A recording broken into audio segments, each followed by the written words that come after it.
If you have erosive esophagitis, it can really limit what you can eat and really limit the enjoyment you get out of doing something social like eating out at a restaurant.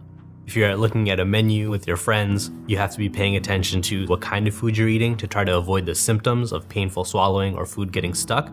And restaurant food in general is going to predispose you to all of the kinds of foods that cause heartburn.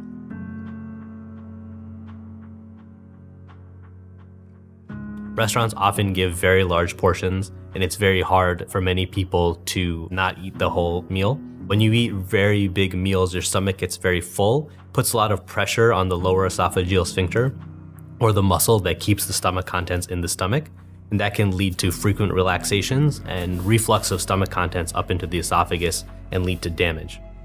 So limiting your portion size or eating smaller, more frequent meals is a great way to reduce the risk of heartburn and acid reflux. Some things you can do to try to limit your portion size are sharing an entree with somebody else, asking for a to-go box with your meal and putting half the food in there. Restaurant food is often very heavy, made with a ton of butter, that's why it's so delicious.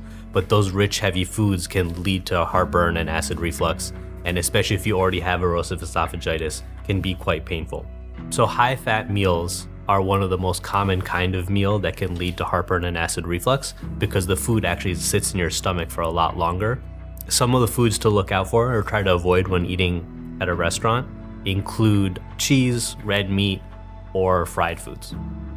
Alternatives include lean proteins like chicken or fish, or plant-based foods like beans, green vegetables, or whole grains.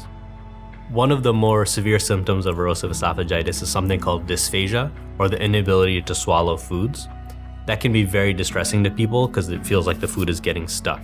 Some things you can do to make your experience a little bit easier are ordering soft foods that you can chew really well, taking your time to chew properly, and avoiding foods that are going to predispose you to heartburn or acid reflux, including beverages like alcohol or carbonated sodas.